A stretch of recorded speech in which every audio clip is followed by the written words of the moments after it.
بسم اللہ الرحمن الرحیم۔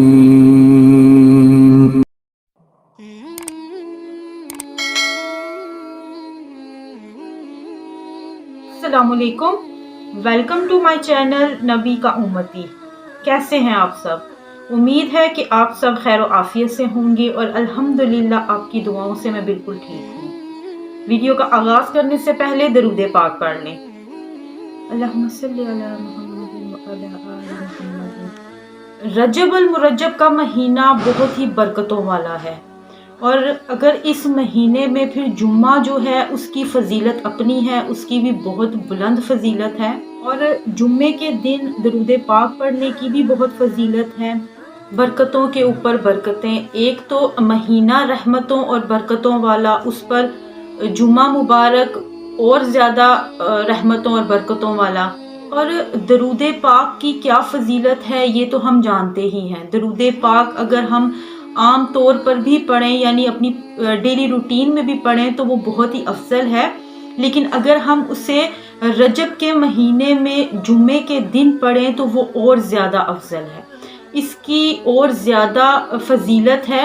اگر آپ رجب کے جمعہ کے دن درود پاک پڑھتے ہیں تو اللہ رب العزت آپ کو اس کا اور اجر و ثواب دیں گے۔ ایک دن نبی پاک صلی اللہ علیہ وآلہ وسلم کے پاس ایک صحابی آئے اور کہا کہ یا رسول اللہ، میرا دن کا چوتھائی حصہ میں درود پاک پڑھتا ہوں۔ تو آپ صلی اللہ علیہ وآلہ وسلم نے فرمایا کہ کچھ زیادہ کر دے۔ پھر صحابہ نے کہا کہ میں دن کا آدھا حصہ درود پاک پڑھا کروں۔ آپ صلی اللہ علیہ وآلہ وسلم نے فرمایا تھوڑا اور زیادہ کر دے۔ تو اس صحابہ نے کہا کہ میں آدھے اور چوتھائی کے علاوہ بھی درود پاک پڑھنا شروع کر دوں۔ تو آپ صلی اللہ علیہ وآلہ وسلم نے فرمایا اگر تو دن رات فرائض کے ساتھ ساتھ درود پاک پڑھتا رہے گا تو اللہ رب العزت تیری مانگی ہوئی ہر دعا قبول فرمائے گا۔ جمعے کی فضیلت بہت ہے، لیکن جب وہ رجب کا جمعہ ہو تو اس کی فضیلت اور بڑھ جاتی ہے۔ اگر آپ سب یہ جو رجب کا آخری جمعہ ہے، اگر اس جمعے میں آپ 313 مرتبہ درود پاک پڑھیں گے تو انشاءاللہ رب العزت آپ کے دل کی تمام جائز حاجات کو پورا فرمائیں گے، آپ کی تمام پریشانیاں، تمام مصیبتیں دور فرمائیں گے انشاءاللہ۔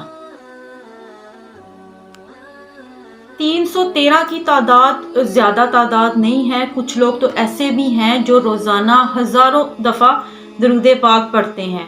تو اگر ہم 313 مرتبہ پڑھ لیں تو اتنی زیادہ بھی نہیں ہے تعداد کہ ہم پڑھ نہیں سکتے۔ اگر ہم کوشش کریں تو سارا دن میں 313 مرتبہ درود پاک پڑھنا کوئی مشکل نہیں ہے۔ اگر 313 مرتبہ درود پاک پڑھنے سے اللہ پاک ہم پر اپنی رحمتوں کے اور نزول کرے تو اس سے زیادہ ہمیں کیا چاہیے۔ آپ جمعہ کے دن یہ 313 مرتبہ درود پاک پڑھنے کے بعد اللہ رب العزت سے گڑ گڑا کر مانگیں، التجا کریں، روئیں، اللہ پاک کے آگے سر جھکا کر جتنی عاجزی سے ہو سکتا ہے اس رب سے مانگے۔ بے شک وہ ذات دینے والی ہے اور وہ ذات عطا کرے گی۔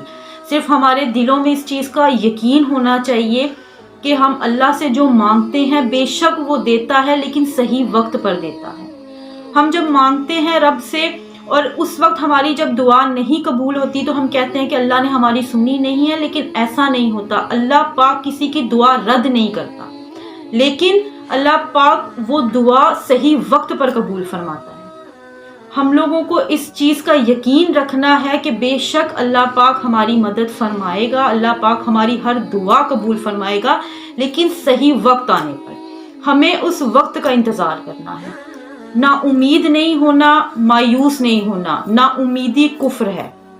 آپ نے اس یقین کے ساتھ اللہ رب العزت سے مانگنا ہے اور انشاءاللہ وہ ذات ضرور دے گی۔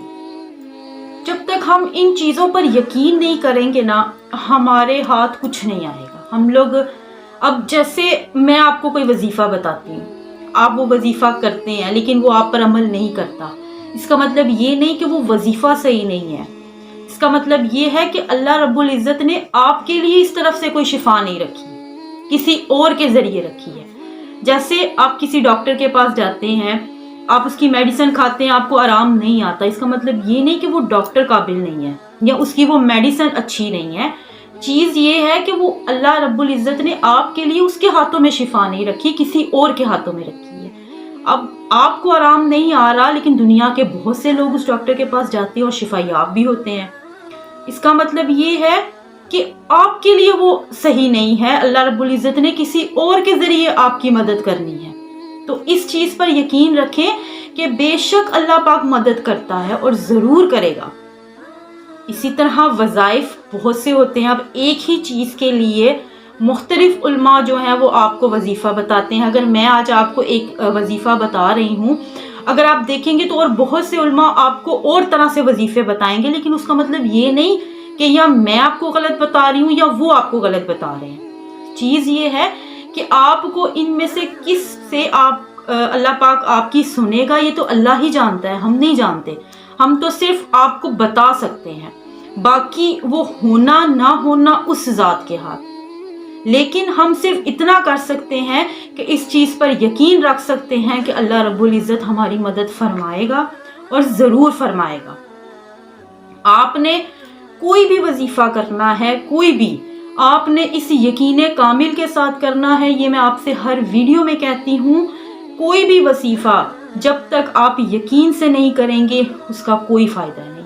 جس دن آپ نے پورے یقین کے ساتھ یہ وظیفہ کیا، انشاءاللہ آپ کی ہر مشکل آسان ہو جائے گی. صرف آپ نے یقین رکھنا ہے. اور سب سے بڑی بات، آپ نے اپنی نماز قائم کرنی ہے. ہر وظیفہ سب کچھ ایک طرف، لیکن نماز سب سے پہلے. اگر آپ نے اپنی 5 وقت کی نماز قائم کر لی تو شاید آپ کو کسی وظیفے کی بھی ضرورت نہ پڑے. اللہ آپ کو ایسے ہی اتنی نعمتوں سے نواز دے کہ آپ کو وظیفے کرنے کی بھی ضرورت نہ پڑے. صرف اپنی نماز کی طرف دھیان دیں، 5 وقت کی نماز ادا کریں. آپ کے گھر میں اگر کوئی ایسا ہے جو نماز نہیں پڑھتا، آپ اسے بھی اس چیز پر فورس کریں، اس چیز پر سمجھائیں، منائیں کہ وہ اپنی نماز ادا کرے. امید ہے کہ آپ لوگوں کو میری باتیں سمجھ میں آئی ہوں گی اور آپ اس پر عمل کریں گے. میں اللہ پاک سے دعا کرتی ہوں کہ اللہ پاک مجھ سمیت تمام مسلمانوں کو ان باتوں پر عمل کرنے کی توفیق عطا فرمائے. آمین یا رب العالمین. جب کوئی انسان درود پاک پڑھتا ہے تو فرشتے وہ لے کر نبی پاک صلی اللہ علیہ وآلہ وسلم کے پاس حاضر ہوتے ہیں، اور نبی پاک صلی اللہ علیہ وآلہ وسلم کا چہرہ بہت کھل اٹھتا ہے. ان کے چہرے پر اور نور آتا ہے. ان کی مسکراہٹ سے اللہ رب العزت اس انسان کے لیے جنت کے 8 دروازے کھول دیتا ہے. تو جب درود پاک کی اتنی فضیلت ہے، اگر ہم اپنی روزانہ کی زندگی میں ایک ڈیلی روٹین میں اگر ہم اسے شروع کر لیں تو اللہ ہمیں کتنی نعمتوں سے نوازے گا. یہ کچھ چند چیزیں ایسی ہیں کہ اگر ہم انہیں اپنی زندگی کا ایک معمول بنا لینا تو ہمیں کوئی وظیفے کی ضرورت نہیں پڑے گی. اور یہ بات میں دعوے سے کہتی ہوں. آپ اپنی نماز کی طرف دھیان دیں، سارا دن میں کثرت سے درود پاک پڑھیں اور اللہ سے مانگتے رہیں. انشاءاللہ اللہ آپ کو عطا کرے گا. جتنے بھی میرے بہن، میری بھائی یہ ویڈیو میری دیکھ رہے ہیں یا سنیں گے اس کو، ان سے ایک ہی گزارش ہے کہ اپنی نماز قائم کریں. یہ میں بار بار کہتی ہوں آپ سے، اپنی نماز قائم کریں اور پھر معجزات دیکھیں. اگر آپ میں سے کوئی ایک بھی شخص میری ان باتوں سے متاثر ہو کر نماز ادا کرتا ہے تو میرے لیے وہ خوشی انتہا کی ہے. تو پھر سوچیں کہ اللہ رب العزت کے لیے وہ کتنی خوشی کی بات ہوگی کہ میرا مومن بندہ نماز قائم کر رہا ہے. تو آپ اس چیز پر دھیان دیں، خدارا اپنی نماز قائم کریں.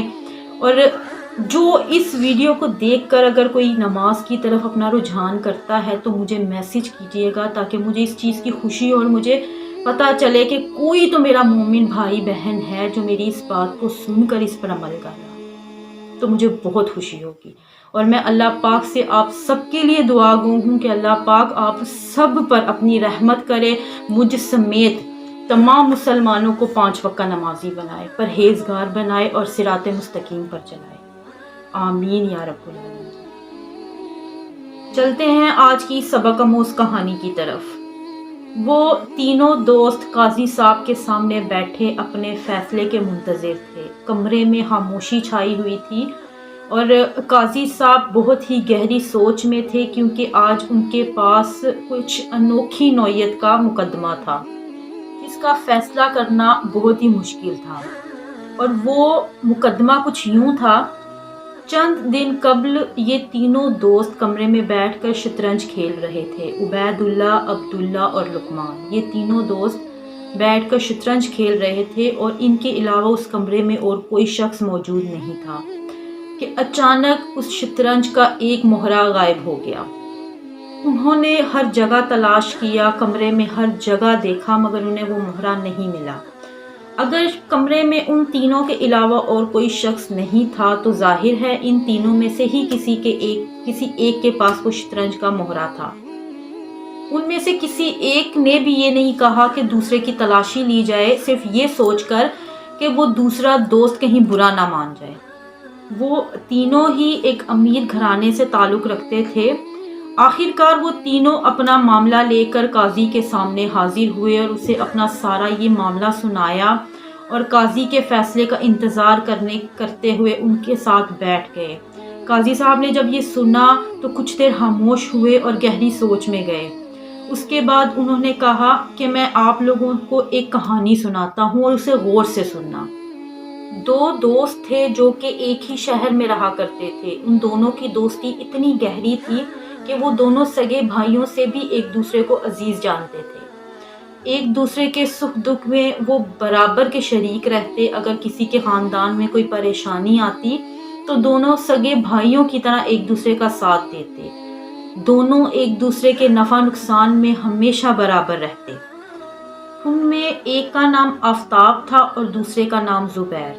آفتاب کے والد نے ایک دن اپنے بیٹے کو اپنی کوئی ورثے کے ملی جائیداد پر، جو کہ شہر سے کافی دور تھی، اس پر کاشتکاری کرنے کا کہہ ڈالا۔ وہ بیچارہ اپنے والد کے فیصلے پر خاموشی سے سر جھکا کر جانے کی تیاری کرنے لگا۔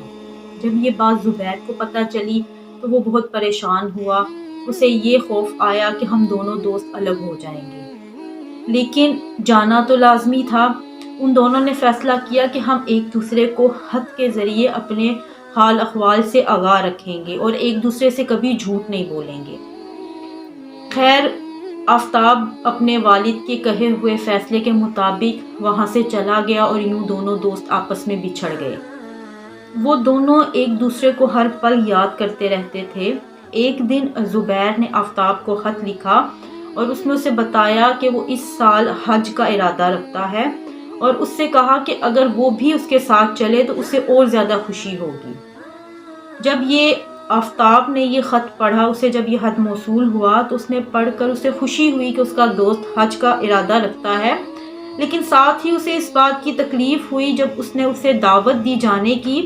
اس دوران گاؤں میں شدید سیلاب آنے کی وجہ سے ان کی فصلیں تباہ ہو چکی تھیں، حتیٰ کہ سخت محنت کی وجہ سے آفتاب کافی بیمار ہو چکا تھا۔ اس نے وعدہ کیا تھا کہ وہ کبھی جھوٹ نہیں بولے گا، تو اسے وہ ساری بات اسے بتانی پڑی۔ اس نے خط میں یہ ساری بات لکھی کہ جس طرح سے وہ پریشان تھا یا جو بھی اس پہ مشکلات تھیں، اس نے وہ ساری اپنے دوست سے بیان کی۔ وہاں زبیر حج کی تیاری میں مصروف تھا اور جیسے ہی اسے خط ملا، اس نے جب وہ خط پڑھا تو وہ بے چین ہو گیا۔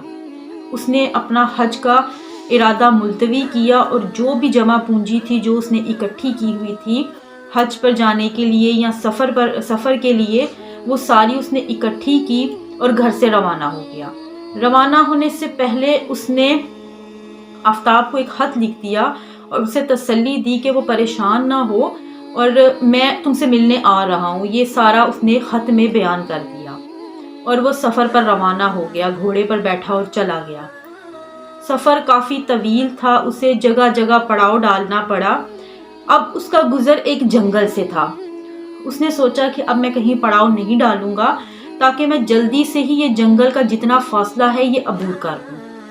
وہ ابھی جا رہا تھا کہ راستے میں 6 بندے اس کے سامنے آ کر کھڑے ہو گئے۔ جب وہ گھوڑے سے اترا تو اسے معلوم ہوا کہ وہ 6 کے 6 ڈاکو ہیں۔ وہ بڑا پریشان ہوا، ان سے کافی منت سماجت کی، انہوں نے اس سے سارا مال لینا چاہا تو زبیر رونے لگا اور گڑگڑانے لگا کہ میرے دوست کو اس کی بہت ضرورت ہے۔ اس نے تمام معاملہ ان کو سنایا، اور جو ڈاکوؤں کا سردار تھا اس سے زبیر نے وعدہ کیا کہ آپ مجھے جانے دیں، میرے دوست کو جتنی رقم درکار ہوگی اسے دے کر بقایا میں آ کر آپ کو دے دوں گا۔ اس نے کہا کہ میری اس بات پر یقین کرے، میں ضرور آؤں گا۔ اس پر ڈاکوؤں کے سردار نے کہا کہ میں تمہیں ایک موقع دیتا ہوں، تم جاؤ۔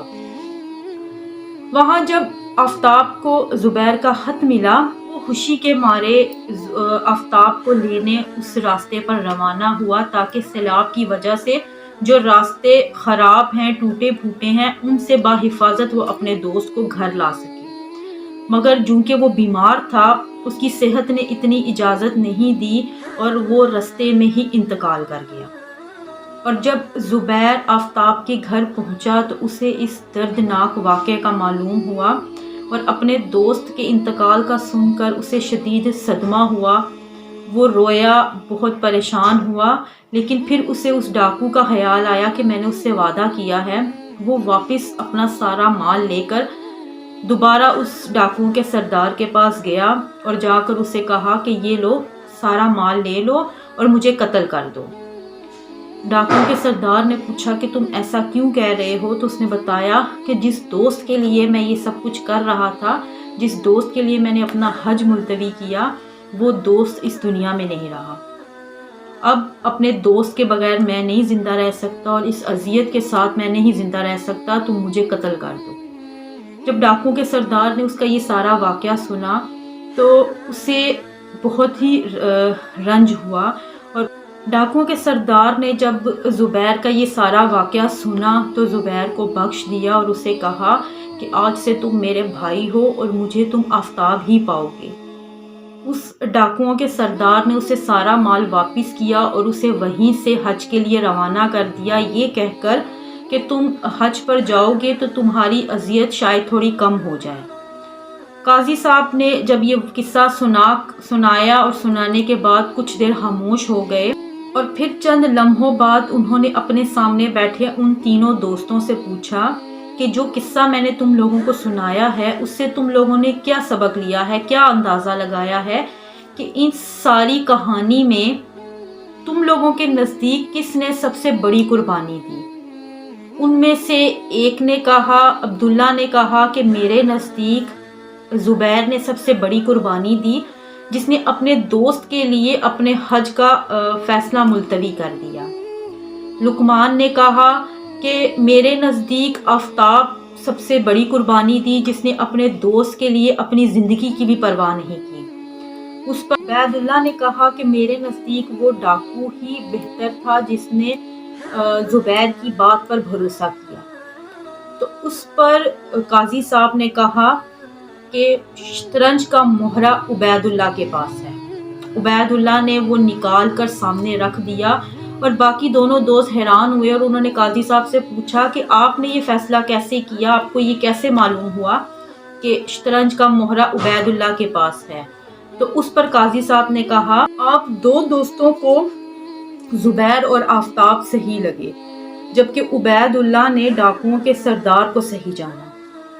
میں نے عبید اللہ کے اس جواب سے ہی اندازہ لگا لیا تھا کہ شطرنج کی مہر عبید اللہ کے پاس ہے، کیونکہ انسان کی سوچ اس کی شخصیت کی عکاسی کرتی ہے، جیسی اس کی سوچ ہوتی ہے ویسی ہی اس کی شخصیت ہوتی ہے۔ اعلیٰ ظرف لوگوں کی سوچ ہمیشہ بلند ہوتی ہے، جبکہ کم ظرف لوگوں کی سوچ ہمیشہ چھوٹی ہوتی ہے۔ اس کے ساتھ ہی مجھے اجازت دیجیے، انشاءاللہ ملتے ہیں ایک نئی ویڈیو کے ساتھ۔ تب تک میرے چینل کو سبسکرائب کر دیں، بیل آئیکن کو پریس کر دیں تاکہ میری آنے والی ہر نوٹیفیکیشن آپ تک پہنچ سکے۔ اپنا بہت خیال رکھیے گا، دعاؤں میں مجھے یاد رکھیے گا۔ اللہ حافظ، فی امان اللہ۔